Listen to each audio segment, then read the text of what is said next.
small trail of blood dripped onto the train station floor, slowly, steadily, dark red. It was a morning in October 1931 at Union Station, Los Angeles. In the rush of the crowd, a young woman with neatly styled hair and white gloves pulled two large wooden trunks behind her. The postal clerk was the first to notice something was off. When he bent down to check, a dark red liquid had started seeping from beneath one of the trunks. She said the key had been lost, then quietly disappeared. Less than an hour later, the police opened the trunks. One held the intact body of a woman.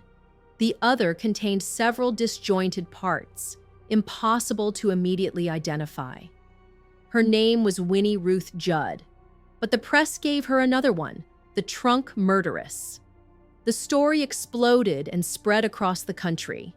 She was a young woman, attractive, with soft waves in her hair, a delicate face, and sharp eyes. She had once worked in a medical office. Then came a secret affair with a wealthy, married man. And then, two of her closest friends were found dead after one fateful night. Their bodies had been packed into the two trunks she carried. The case has endured for nearly a century, its staying power rooted in how society treated a woman whose soul had fractured, yet who was painted as a seductive killer. How could one woman kill two of her best friends in a single night? Why didn't she run? And why, after everything, was the man connected to all three of them never the one who stood trial? The case erupted in a moment of violence. But what makes it haunting to this day is the way everything was folded, packed, and made to fit neatly into a single trunk. That trunk was loaded onto the train and traveled silently across half of America, accompanied by a woman no one ever suspected. Winnie Ruth Judd was born in 1905 in Oxford, Indiana, into a strict Protestant family. Her father, H.J. McKinnell, was a minister in the Free Church, preaching morality in a stern voice. Her mother, Carrie, was a schoolteacher who taught her to read, write, and follow basic lessons. Their home was small and tidy, with heavy curtains and the ticking sound of a pendulum clock. The air was always heavy with the smell of old paper from Bible pages and frequent prayer gatherings. But that stability didn't last. Her father's work required the family to move constantly through small towns, pushing Winnie into unfamiliar environments. She learned to adapt, but always felt out of place. In her teenage years, Winnie stood out with her blonde hair, bright eyes, and charming smile. Then tuberculosis struck, forcing her to leave school, stay in hospitals, and live with the sense that time was slipping by too fast. The illness weakened not only her body, but also her emotional resilience. Later reports described her as intelligent and sensitive, but easily crushed under pressure. Reading became her only escape, yet the endless moves made her long to leave Indiana for good. In 1922, at the age of 17, Winnie met William C. Judd, a surgeon in his 40s who had served in World War I. He carried a mature, composed appearance as a retired Army doctor, but had been addicted to morphine since the war. For Winnie, he represented a way out of her suffocating life. They married quickly, with her family's approval, hoping William would bring stability to a girl still fighting tuberculosis. By 1930, Winnie's life was falling apart. His dependence on drugs made it impossible for William to keep a steady job. He dragged her through Indiana, California, and dusty towns in Mexico. They lived in rundown apartments where the scent of burning coal and mold clung to everything. Money dried up. Winnie faced persistent coughing fits from her illness. When William was sent to a veterans hospital for treatment, she moved to Phoenix, Arizona, hoping the dry air might help heal her lungs. Winnie began spending time with Agnes Ann Leroy and Hedvig Sammy Samuelson, two women who lived near the clinic. They called each other friends, ate lunch at cheap cafes, shared chocolates, read newspapers, and talked about men. Jack Halloran, a wealthy businessman, joined their circle. Well-dressed and moneyed, he paid attention to all three.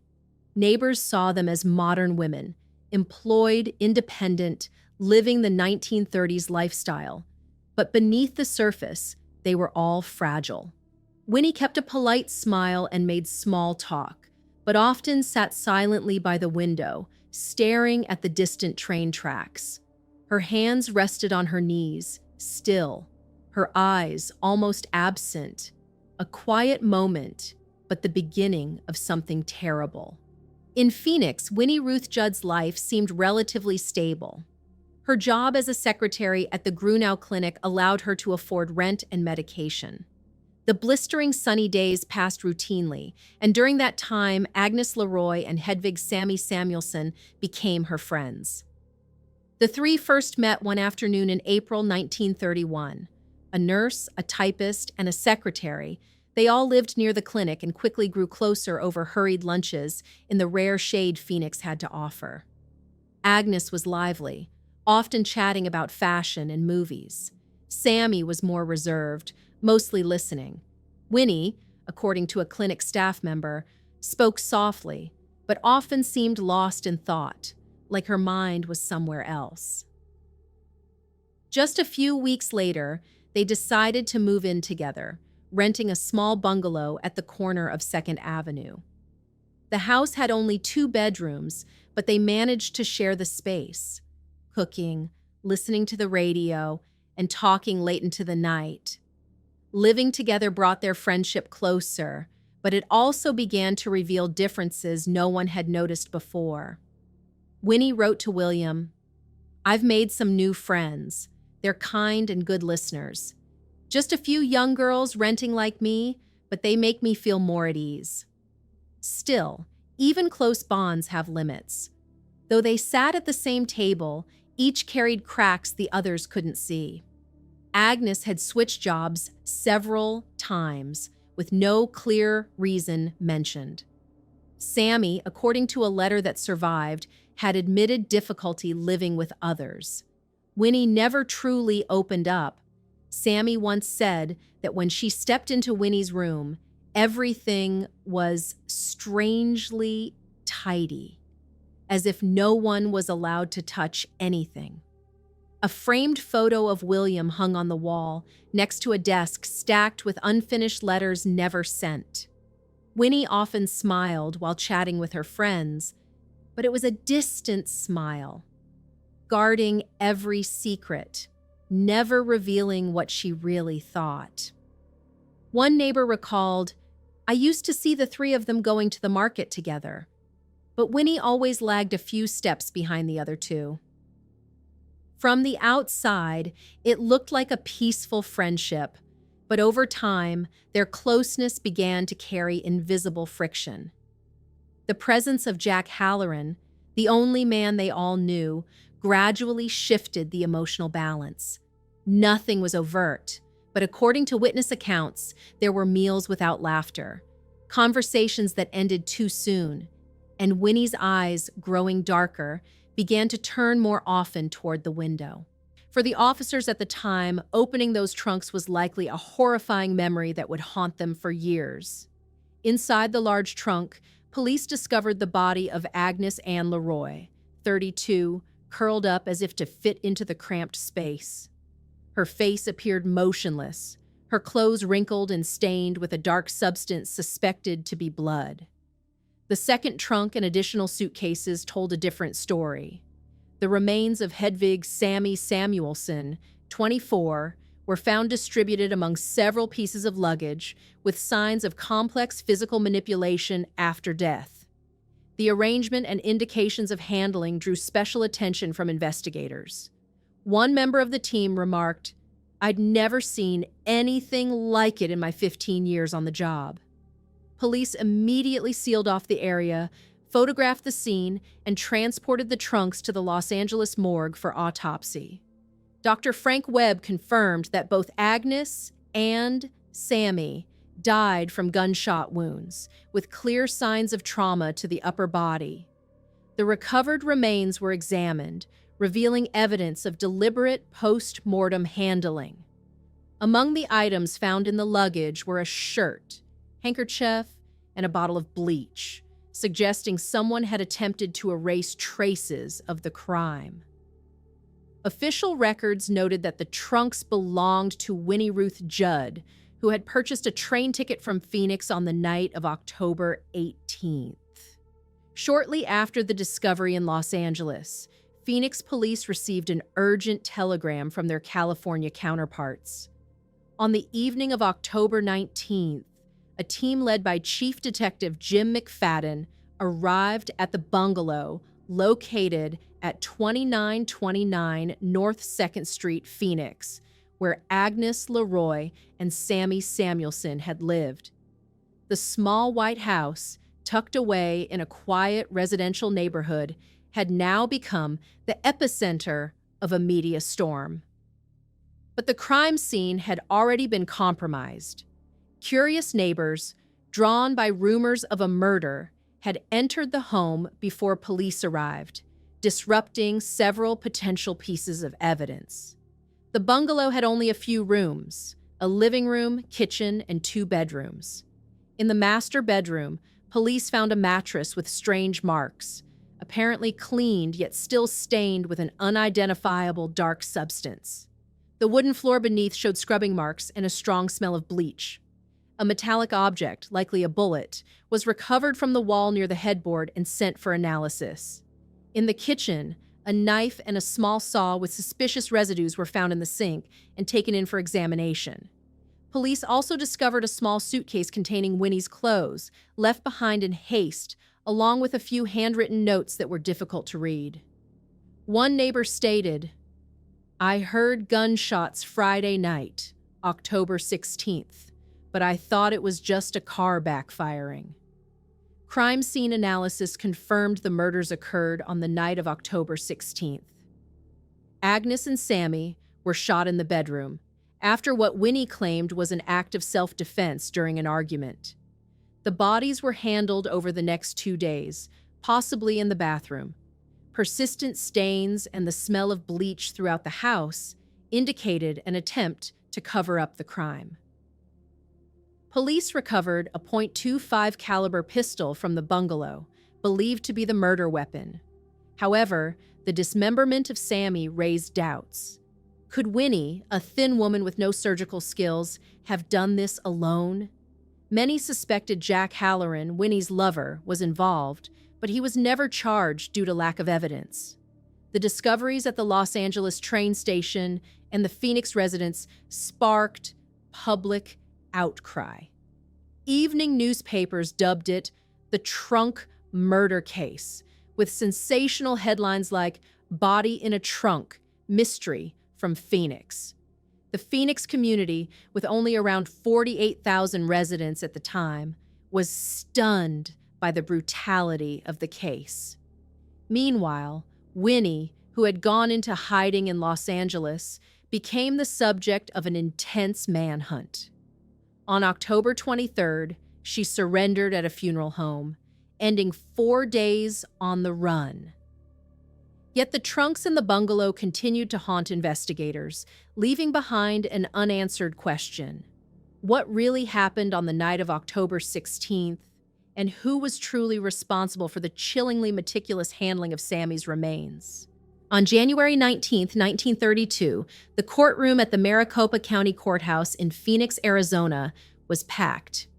Winnie Ruth Judd, 26 years old, slim with wavy blonde hair, sat quietly at the defendant's table, eyes downcast. The press dubbed her the Trunk Murderess, with sensational nicknames like Tiger Woman and Blonde Butcher. The 3-week trial became a national media spectacle. Winnie was charged with first-degree murder for the death of Agnes Leroy and second-degree murder for Sammy Samuelson. Prosecutor Joseph J. Silverman argued that Winnie acted out of jealousy, with businessman Jack Halloran as the central motive. Halloran, romantically involved with Winnie, Agnes, and Sammy, was seen as the spark that ignited the conflict. Silverman described Winnie as someone who impulsively killed her friends and then tried to cover it up by transporting the trunks in a suspicious manner and transporting them from Phoenix to Los Angeles. Defense attorneys Homer O. Watts and Joseph H. Morgan insisted Winnie acted in self-defense. They emphasized her tuberculosis, a failed marriage with William Judd, and the emotional toll of her relationship with Halloran as factors leading to mental instability. Winnie testified, "Agnes attacked me first. I was just trying to protect myself." She recalled that on the night of October 16th, 1931, at the bungalow on North 2nd Street in Phoenix, Agnes pulled a gun and shot her in the left hand. In the struggle that followed, the gun went off, killing Agnes. Sammy rushed in, and Winnie said she fired out of panic. The prosecutor presented damning evidence. An autopsy showed Agnes died from a direct gunshot wound to the head caused by a .25 caliber weapon.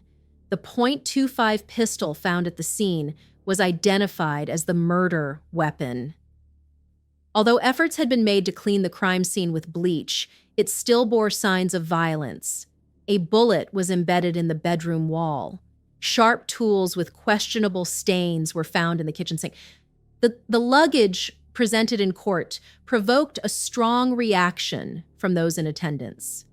A Phoenix station employee testified that Winnie appeared on the night of October 18th, and one of the trunks, which had a foul odor and was leaking fluid, was refused for transport. The defense called witnesses to testify about Winnie's mental health. A doctor from the Grunau Clinic said she often appeared exhausted and showed signs of depression. William Judd sent a letter confirming that Winnie had previously experienced panic episodes. However, the media, through stories in the Los Angeles Times and the Arizona Republic, portrayed her using provocative terms like the beautiful murderess, which heavily influenced the all-male jury. One juror later told the Arizona Republic, February 9th, 1932, "Just looking at those trunks, I couldn't believe she was innocent." On February 8th, the jury found Winnie guilty of first-degree murder in the death of Agnes, without recommendation for leniency. Judge Howard C. Speakman sentenced her to death by hanging, scheduled for March 17, 1933. Winnie trembled as her attorneys helped her out of the courtroom. The charge involving Sammy was dropped to focus solely on Agnes's case. The verdict stirred controversy. Public opinion was split. Many believed Winnie was the killer, while journalist Jana Bommersbach, 1992, argued she had been wrongfully convicted and turned into a symbol of crime by the media.